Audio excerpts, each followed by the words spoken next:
and clean this lower parking lot up. We were interviewing a pastor for another story we're working on when we heard a crash, then screaming behind us.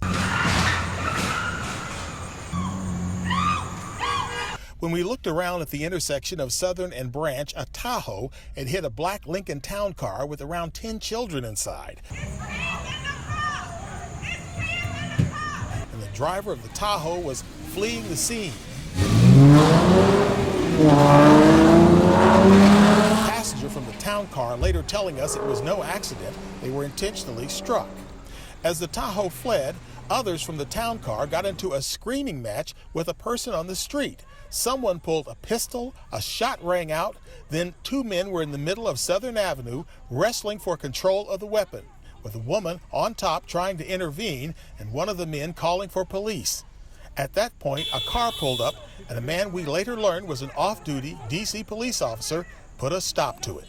Get on the ground! Get on the ground! Get on the ground! Right on the D.C. Prince George's line, eventually officers from both jurisdictions arrived and took control of the situation. Our interviewee was as stunned as we were.